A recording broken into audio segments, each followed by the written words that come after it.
You're completely useless. You're fired. My supervisor, Max, looked down at me with a nasty grin and said that. I understand. Well then, goodbye. I expressed my intention to quit and left the room, just as he wanted.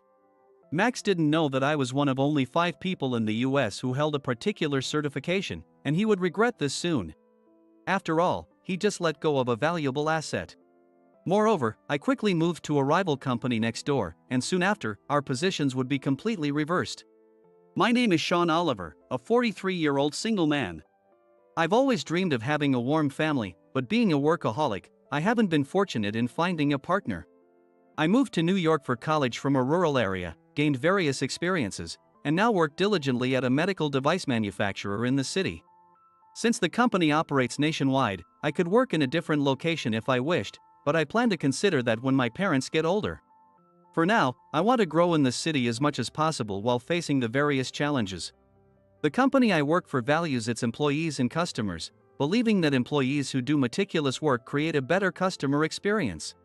Therefore, the company promotes a work environment with minimal overtime and easy access to time off, allowing employees to work without stress. The benefits are excellent, making it a very comfortable place to work. Mr. Todd, our CEO, expanded the company nationwide because he focuses on such aspects. The company welcomes talented individuals regardless of their academic background or nationality and actively interviews those looking to change jobs. With a diverse workforce, there is plenty of interaction, and the open environment means many people stay for a long time. However, my supervisor Max values academic achievement highly and considers anyone who can't perform well to be useless. I was assigned to Max this year due to a personnel transfer and have become his target, enduring daily sarcasm. Hey, didn't I tell you to print this? This is why high school graduates are so troublesome. What? I was on leave yesterday and had no memory of receiving such instructions. For some reason, Max thinks I'm a high school graduate and enjoys making petty annoyances towards me. Though the damage hasn't been significant and I can usually brush it off, the stress is accumulating, making me feel physically heavy. I usually go home on time every day and value my time after work, but since being assigned to Max, I've been forced to work overtime, intruding on my private time.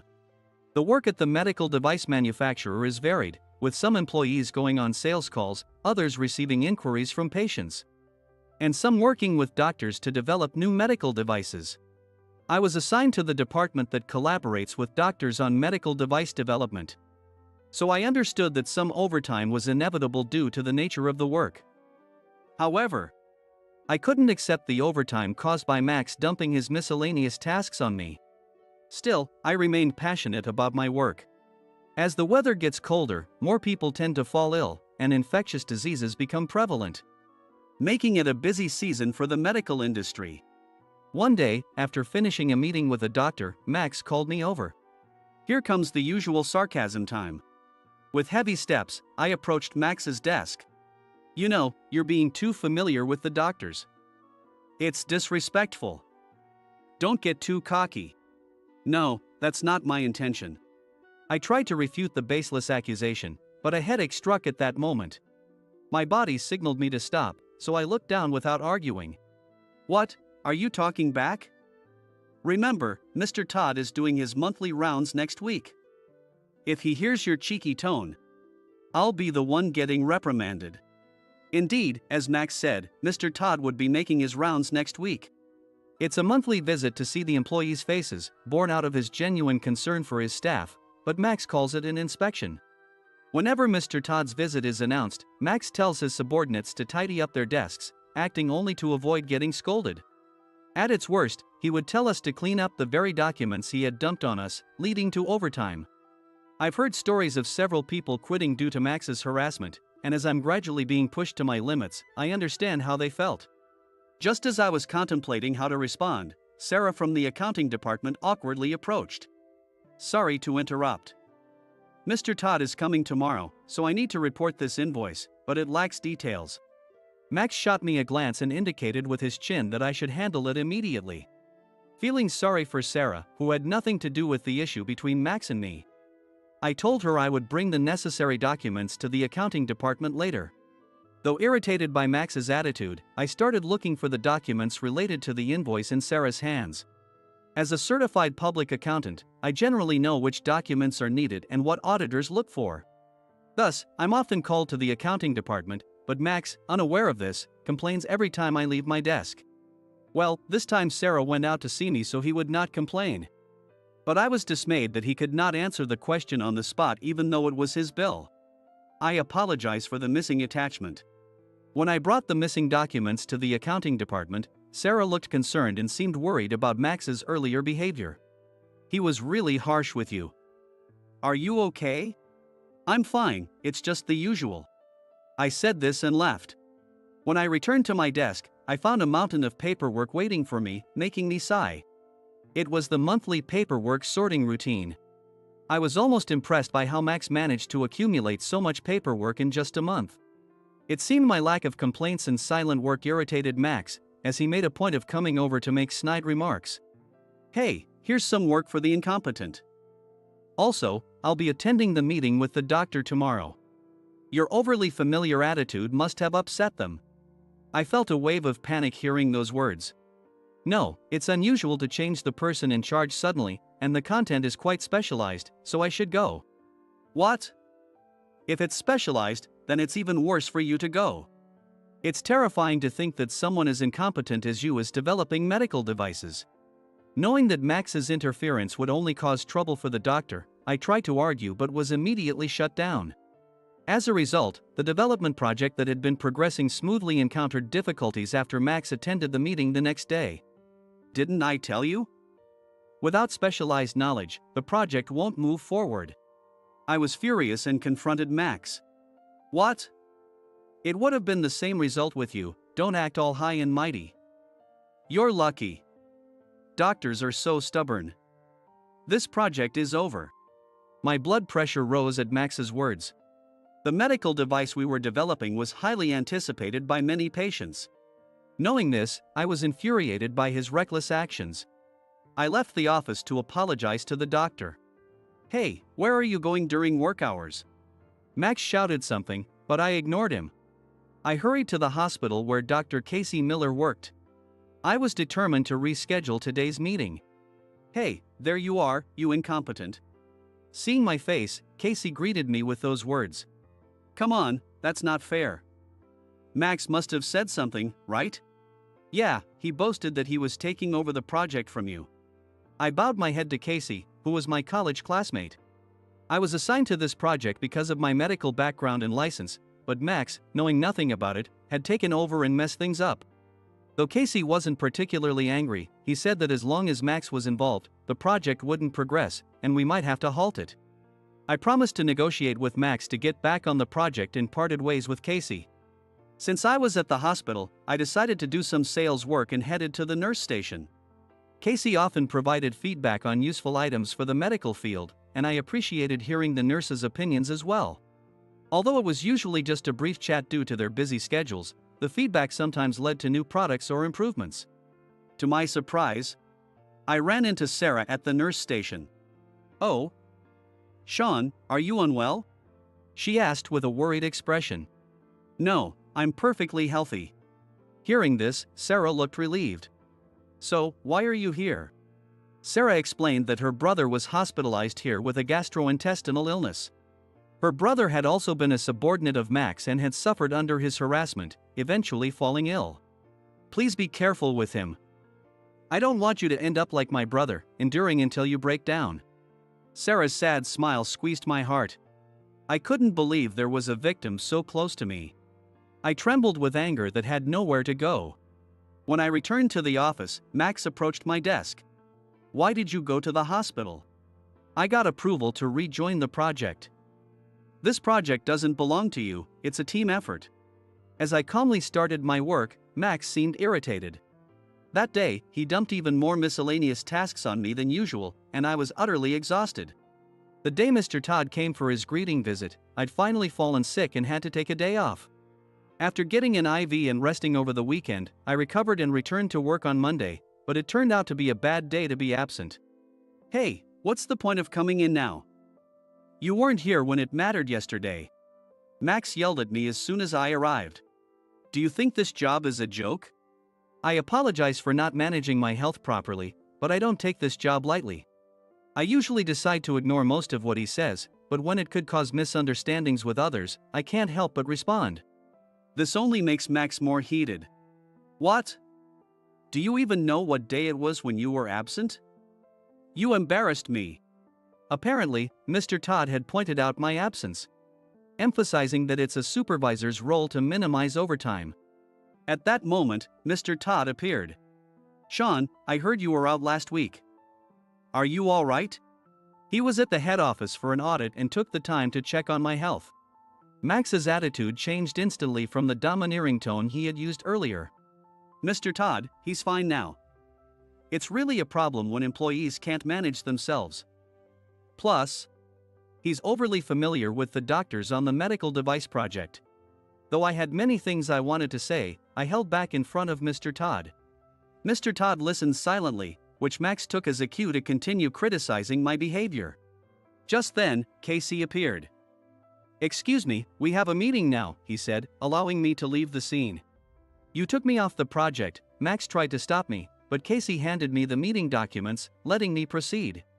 Are you really okay? It's tough working under him, Casey said, concerned. Honestly, I wasn't okay, but having people who cared and listened gave me the strength to keep going. A few days later, an incident occurred. No matter which file I checked, all data related to the medical device development was missing. All the paper documents were gone too. Max approached me with a smirk as I frantically searched. Oh? You seem to be in a hurry. Is something wrong? Everyone present knew it was Max's doing. You messed up again on the day Mr. Todd visited. Did you erase all the project files? Max feigned ignorance but suggested it was my fault. Mr. Todd had a bad impression, which made him the prime suspect. What? You lost all the medical device development data? That's a serious problem. How are you going to take responsibility? There's only one way out. I was exhausted from Max's daily harassment. As I silently stared at the floor, Max continued. You'll need to apologize to the doctor, saying you accidentally deleted all the data. I knew it was partly my fault for not having backups, and as Max said, this incident was my responsibility. I thought of talking to Casey, hoping he might have some paper documents to help recreate the data. While I was lost in thought, Max, frustrated by my silence, slammed his hand on my desk and declared, "You're completely useless. You're fired." Max looked down at me with a nasty grin as he said that. At that moment, something snapped inside me. I understand. Well then, goodbye. I slammed the resignation letter I had prepared earlier onto the desk, expressing my intention to quit just as Max wanted, and left the office. You've tarnished my reputation until the very end. Resigning of your own accord will make finding a new job tough. Well, good luck with that. Ignoring his parting words, I left the department, only to find Sarah standing around the corner. It seemed she had something to ask about accounting again. She must have seen everything that just happened. Feeling embarrassed, I couldn't look her in the eye. Sean, are you okay? I felt like I was always making Sarah worry. I'm fine. I'm leaving this job now. The stress will be gone too. Let me handle the task you came to ask about, and that'll be my last.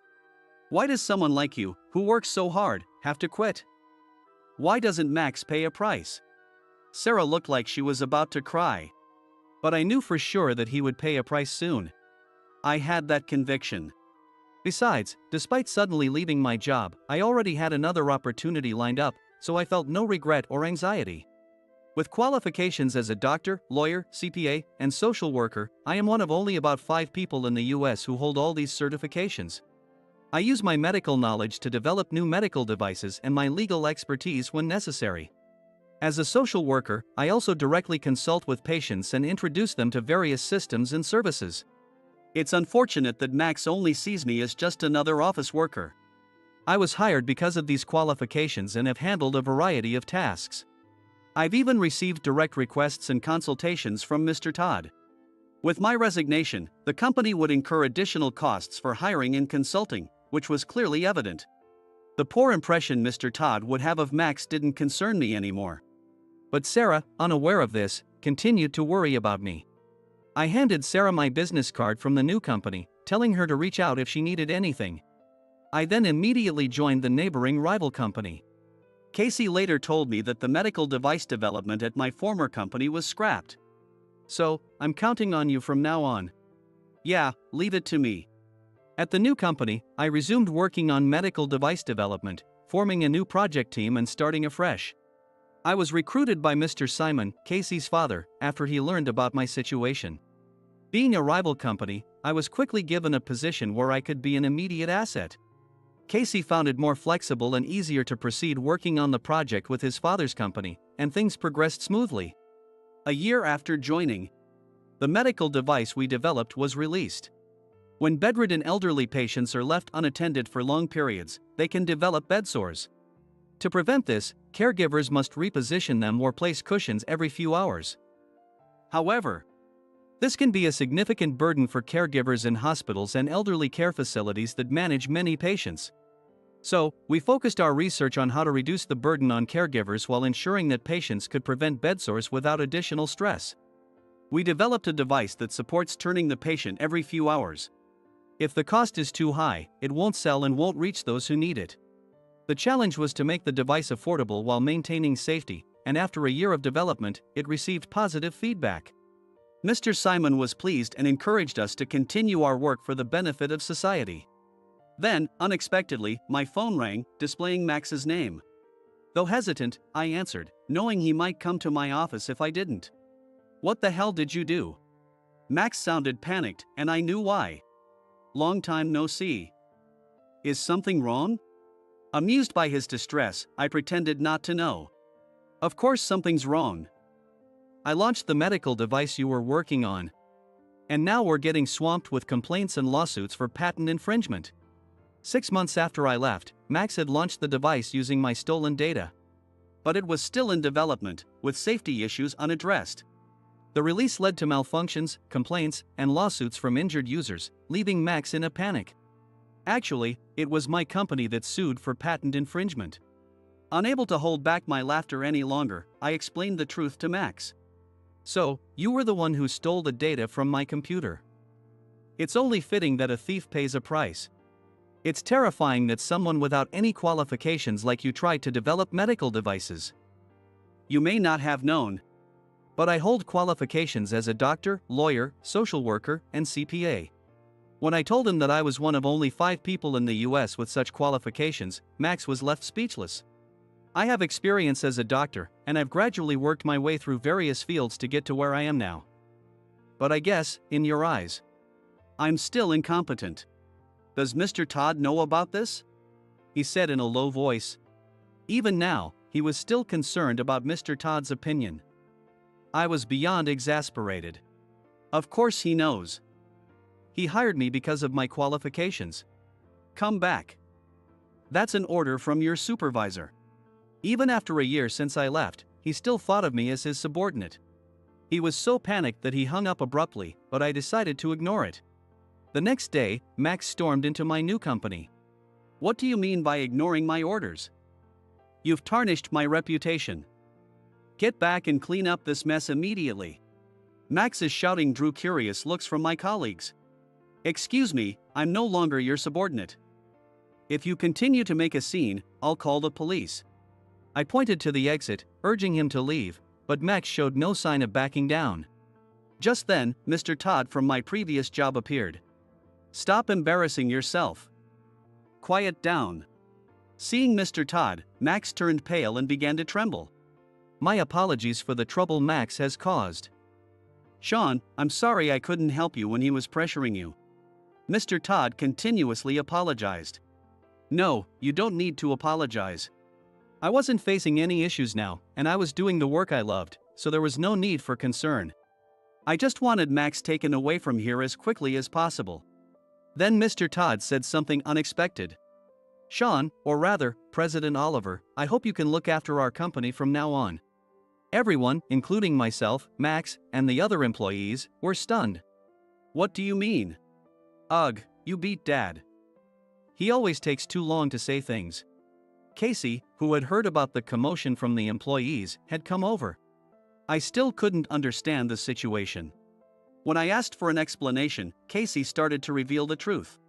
When the medical device we developed began to gain traction, Mr. Todd felt a sense of crisis. The employees didn't know, but the company's performance had started to decline. In a difficult decision, Mr. Todd had asked Casey's father to buy the company. Since Mr. Todd and Mr. Simon were classmates, they had a frank discussion, leading to the acquisition. However, Casey, being on the path to becoming a doctor, couldn't take over the company. Mr. Todd was looking at retiring because of his age, and Casey suggested that I become president, and as part of that process, they decided to proceed with the talks, including a takeover, but apparently this happened before they could get my approval. I was frozen, not being able to follow the conversation, but after hearing Casey's explanation, I was able to understand what was going on. I needed some time to decide on becoming president, but it seemed there was no time for hesitation. I turned to the now pale-faced Max and said, "So, from now on, that means you're my subordinate, Max." Max was dejected at the unexpected reversal of roles.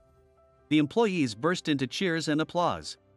Soon after, I began working on the company acquisition. Ironically, I ended up cleaning up the mess Max had made, but since it was now my company, it couldn't be helped. We provided the medical device Casey and I had developed to those who had bought Max's defective product for free.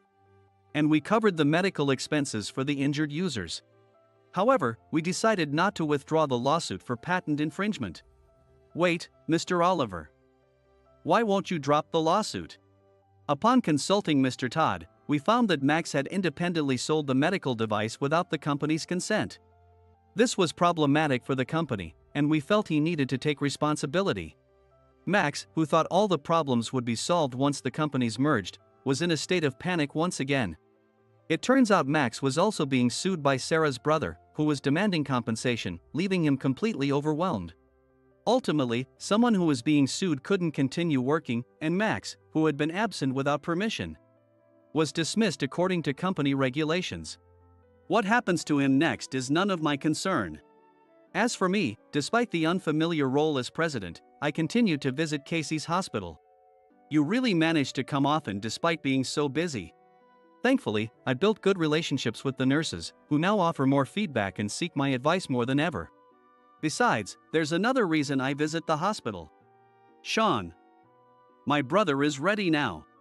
Sarah had quickly contacted me using the business card I gave her, and we've been in touch ever since. As I helped her with company matters, we grew closer and soon started dating. She introduced me to her brother, who was hospitalized at Casey's hospital, and we visited him together. Now, after a long hospital stay, her brother is finally being discharged. It turns out he holds the same rare qualifications as I do, one of only 5 people in the US. Because of this, I quickly scouted him to join the company, and he will start working with us gradually. I was able to ease Sarah's long-held worries. Sarah will also join me as my secretary, and together, we will work to strengthen the company. I vowed never to let anyone worry or allow people to leave due to poor relationships. From now on, I am determined to protect Sarah and the company employees. My name is David Smith. I dropped out of high school because my personality didn't fit in with my peers, but since I didn't dislike studying, I graduated from college and now work among ordinary people. I have a personality that dives deep into things I'm interested in, but I couldn't even make an effort to learn about things I wasn't interested in. This trait was crucial in making friends. However, because I couldn't do this at all, the number of people who became my friends was quite limited. Even with the few friends I had, I couldn't show much interest, so our relationships never became very deep and we eventually grew apart. I knew why this was happening back then, but trying to change my personality felt unnatural and made me feel like a question-asking machine. So I was always struggling with how to change myself. In the end, I never figured out how to change and spent my high school years chatting with them in the classroom but never socializing outside of school. As time went by, they made more and closer friends. As a result, I found myself sitting alone at my desk more often. Being in the classroom like that made me feel like I was doing something wrong, and it gradually became painful to be there. I felt this way because the idea that being alone is sad and bad was instilled in me by my parents, TV dramas, and teachers. I felt exposed and ridiculed for my lack of communication skills, which was always embarrassing. If only I could not care about my inherent inability to connect with people. The world isn't well designed in that way. As I continued to worry about what others thought, I gradually became reluctant to go to school. Then, one morning, I couldn't bring myself to go to school anymore. However, my parents would never allow me to take a day off for such a reason. Every morning, my mom would say, "Are you planning to skip school again? I can't allow you to miss any more days. There's no way you can stay home for such a reason," or angrily ask, "Why don't you want to go?" But my body and mind felt heavy and sluggish. I couldn't get up. So I just stayed wrapped in my blanket. As I endured my mom's constant nagging, she would eventually sigh deeply and say, "Fine, I don't care about you anymore," before leaving the room. After that, she wouldn't leave me alone. She would complain that something was wrong with me and drag me to some new doctor. But I somehow knew what was going on with me. This mysterious state of not feeling well was likely because I had to go to school. I couldn't bear exposing my loneliness in that space, so my body was preventing me from moving. However, my reason for not fitting in was not due to bullying or severe harassment. Therefore, I couldn't possibly tell my mother the real reason I couldn't go, because I knew she would just say, "What will you do when you go into the workforce?" It was clear that she wouldn't understand. As a result, my days of not being able to attend school became more frequent. It started with missing once or twice every 2 or 3 months, then once or twice a month, and eventually, I couldn't go for weeks at a time. Even then, my mom didn't notice my mental or physical changes. She was worried about things like not graduating high school, falling behind in classes, or what other parents would think if I couldn't get into college. With headaches, weakness, and even fainting when forced to stand, my mom kept taking things out onto me. However, my heart, weakened by being continuously thrown into groups that didn't suit me, had no room to worry about such things. But my mother was so desperate that she believed if she scolded me and somehow forced me to get up, she could make me go to school, without considering my feelings at all. She was also desperate to keep her child within the bounds of normalcy. As a result, I became even more immobile and started refusing to do basic daily activities. Unable to sleep, bathe, or do anything but stay in bed for days, my mom finally realized I was breaking down. At that point, she didn't know what to do and started suggesting I see a psychiatrist or a mental health specialist instead of a regular doctor. However, I refused to go to such a place. I insisted that I wasn't in such bad shape. I was just having trouble fitting in with the people around me, but there was nothing wrong with me. I resisted desperately. But then my mom said, "So, are you just going to keep saying you can't fit in and lie in bed forever? Maybe that's fine now. But there will come a time when you absolutely have to go out. You need to prepare for that now, or you'll be the one in trouble later." Hearing those words, I was startled. That's right, I am struggling with my inability to fit in with the majority. If that's the case, maybe I should see a specialist. Thinking this, I finally stepped out of the house, on the condition that I could stay wrapped in a blanket in the car. However, I soon realized that the hospital was not a place that could help me. Doctors are just normal people, and nobody understands someone as different as me. The doctors I visited, dragging myself there, said things like, I had extreme communication difficulties, autonomic dysfunction causing my inability to get up, or low blood pressure that required exercise to improve circulation and muscle strength. I also underwent various tests for IQ, developmental issues, and personality problems, but while some aspects fit, it wasn't enough for a diagnosis. The results were simply summarized as having certain tendencies. Hearing this diagnosis made me furious. Why did I struggle to get to this distant hospital only to hear what I already knew? So, how am I supposed to get better? No matter how much I asked or searched online, no one could give me an answer. As time passed, I managed to work reasonably well at my first job and somehow blend in. Then one day, I was told by my workplace to retake the exam at a designated hospital, because I had been too busy to attend the regular health checkup at the office.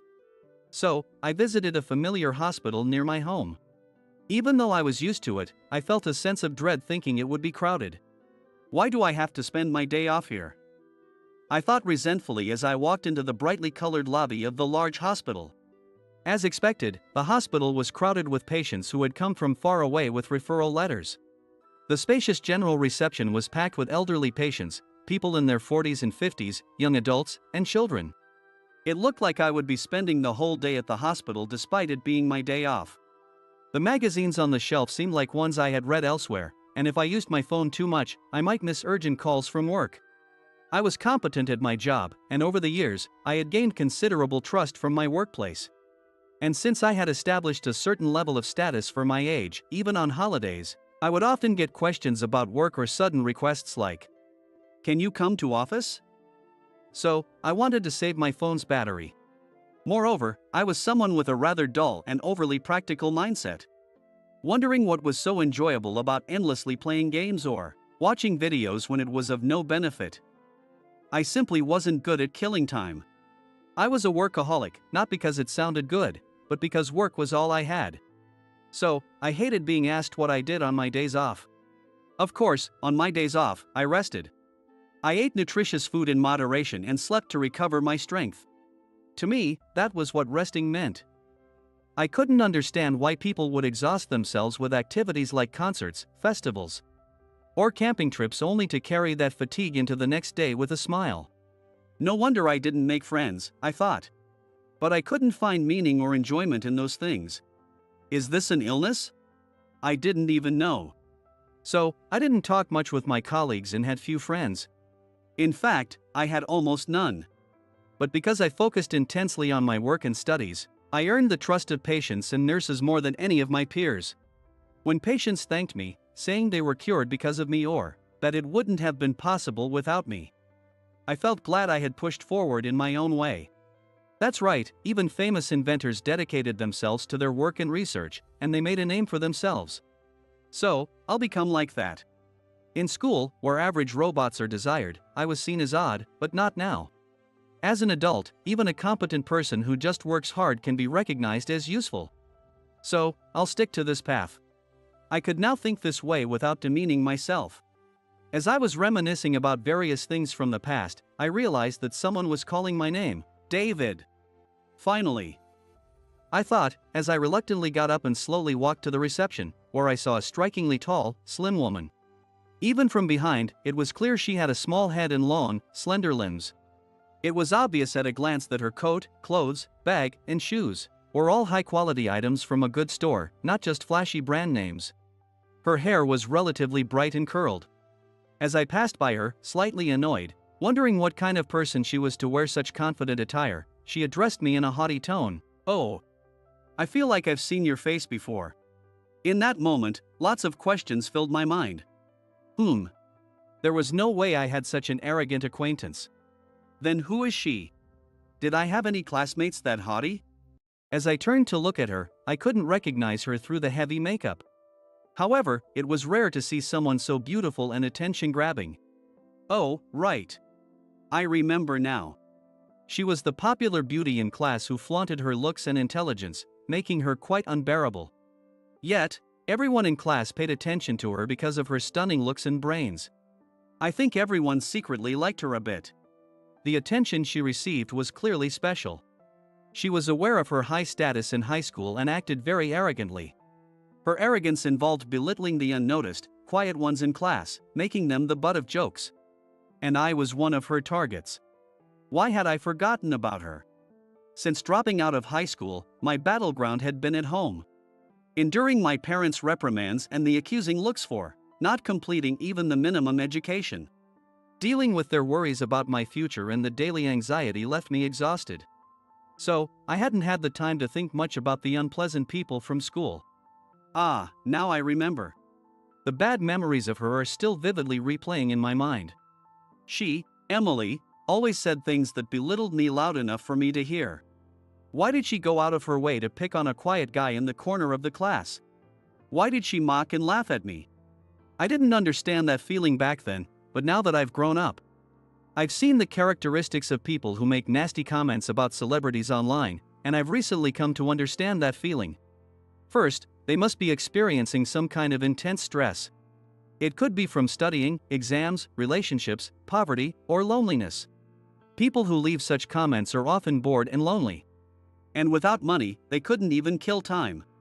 Being so bored and having nothing interesting to do, they found themselves unable to resist belittling someone on social media, which was free to use. When wealthy influencers or celebrities filed disclosure requests and met the people who left such comments, They often found that these individuals were either students or visibly impoverished people struggling to get by. There are also housewives who, frustrated with their lives and lacking extra money, take out their anger on others. When people are cornered, they may resort to attacking others. Still, I couldn't understand what stress someone as beautiful and smart as her might have had, so maybe that wasn't the reason. In any case, I despised her for acting so arrogantly just because she had good looks by chance.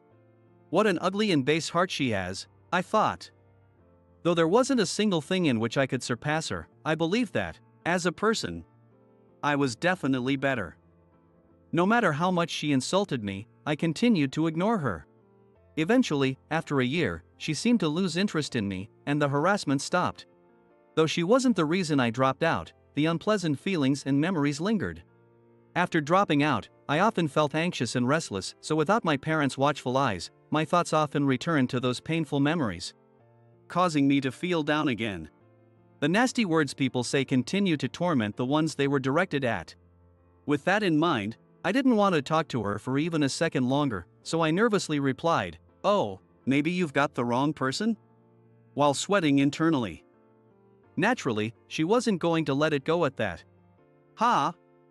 You're definitely that ultra nerd, David from high school, right? You were always glued to your desk like a statue, scribbling something.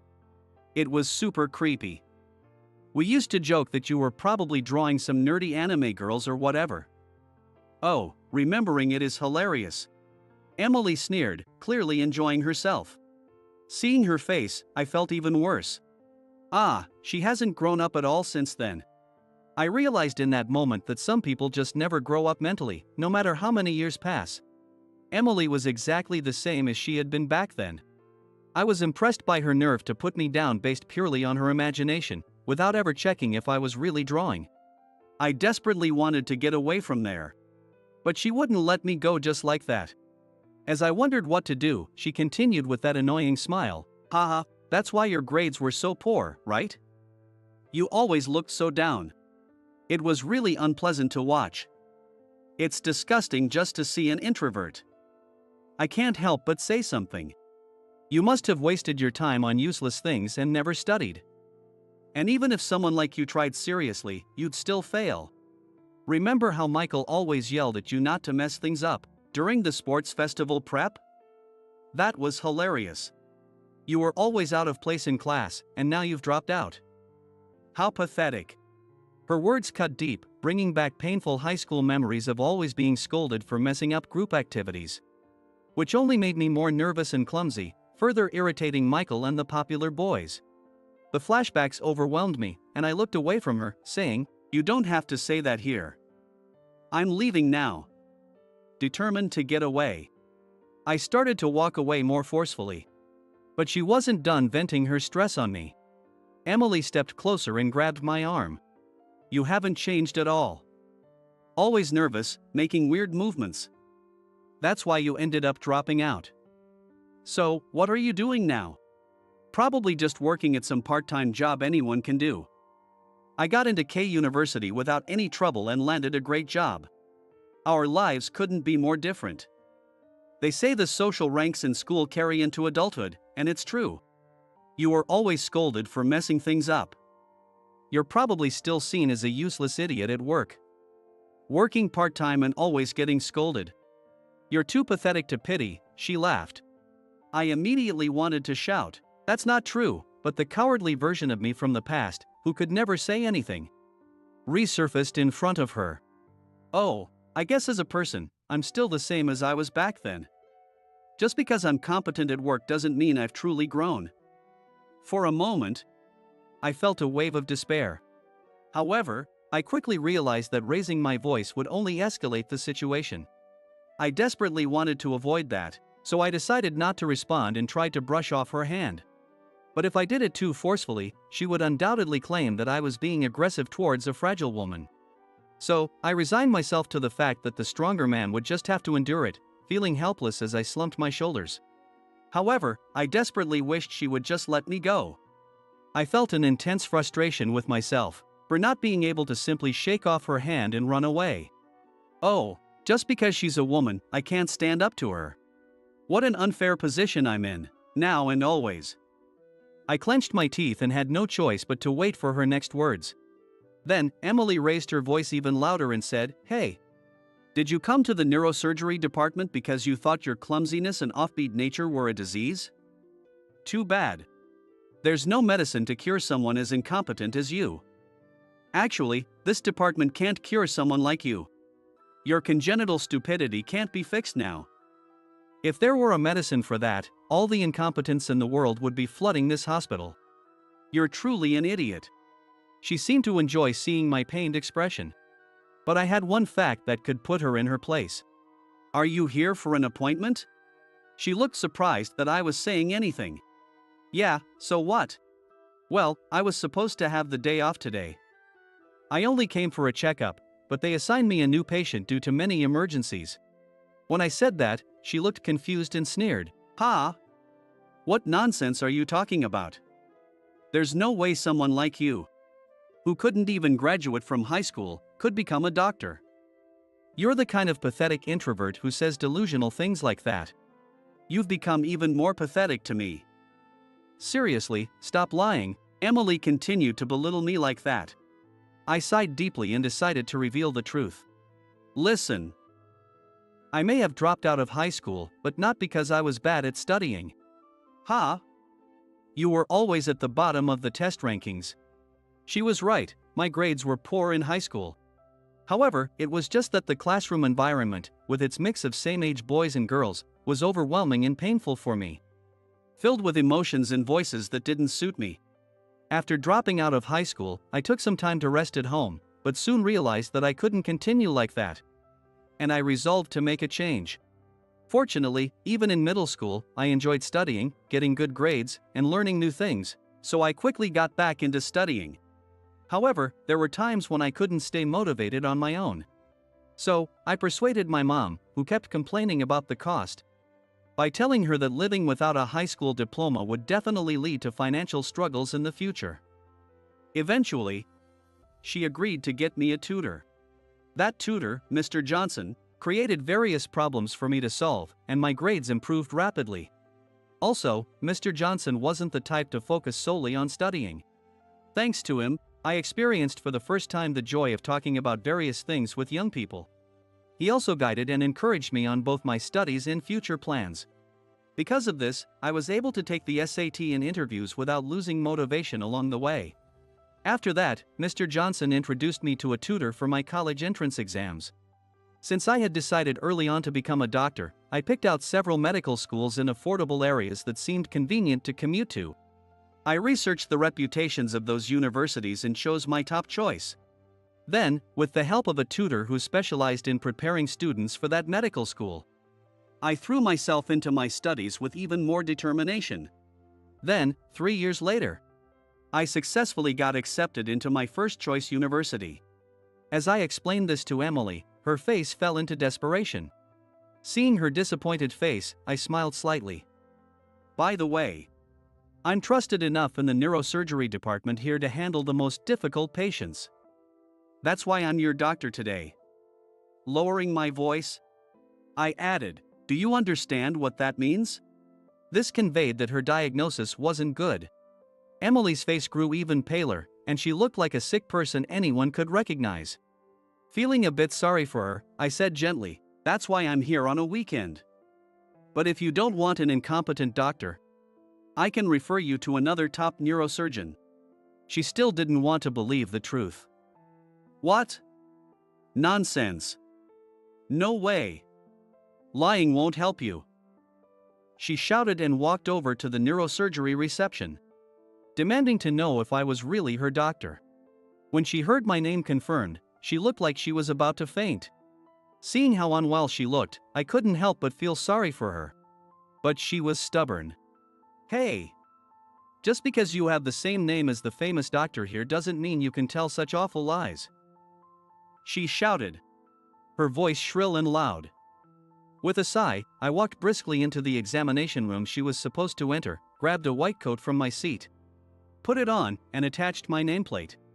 "Oh, the tests I was supposed to undergo aren't urgent. But today, I need to tell you the truth as soon as possible. Then, I informed her that she had a brain tumor and that her condition wasn't good. I added, if you really don't want me to treat you, please find another doctor as soon as possible.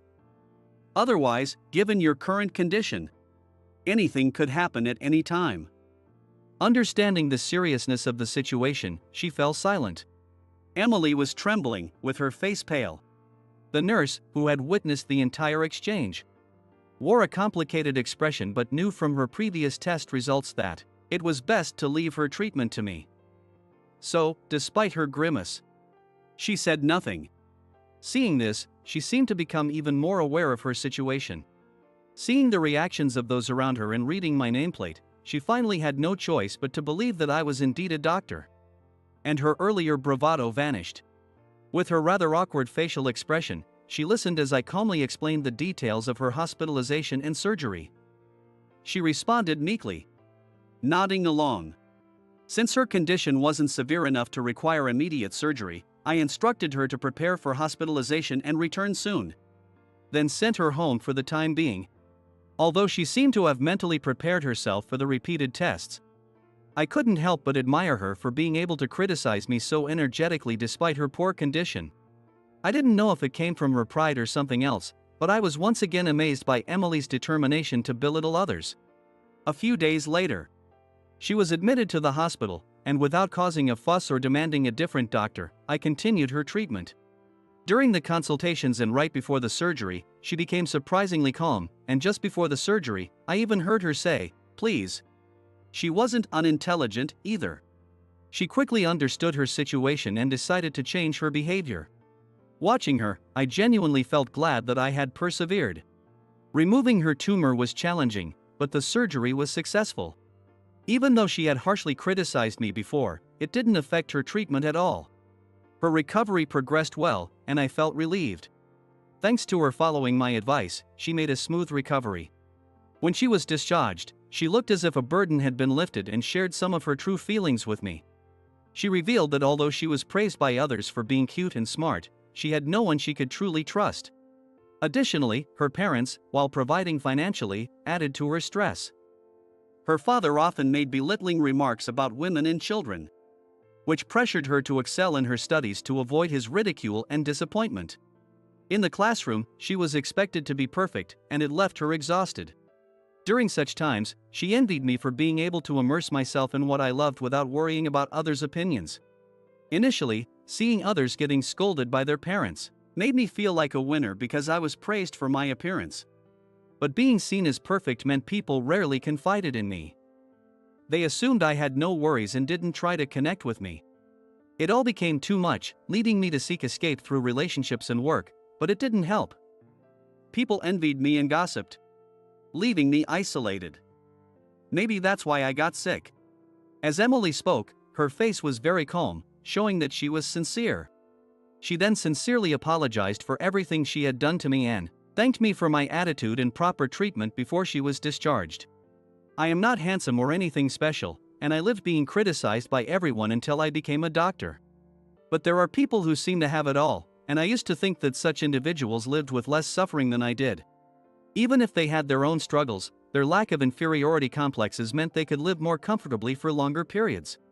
However, I realized that these seemingly perfect people often felt lonely in their relationships, found it hard to be approached casually, or struggled more than I thought with their appearance. I came to understand this. Realizing this, I noticed that my life, which I once thought was full of inferiority complexes, had actually provided me with an environment where I could channel those feelings into focusing on what needed to be done. Meeting my tutor, Mr. Johnson, made me realize that it wasn't all that bad. Of course, even if my weaknesses have improved a little, they are not something that will completely go away. But if I can do what I'm capable of and find some sense of fulfillment, maybe that's enough. Listening to her words made me realize this. However, the hurtful things she said to me will never disappear from my heart. But now that I've heard her true feelings, my resentment has lessened. And I hope that I can live without feeling the same pain as before she became ill. With that thought in mind, I watched her walk away,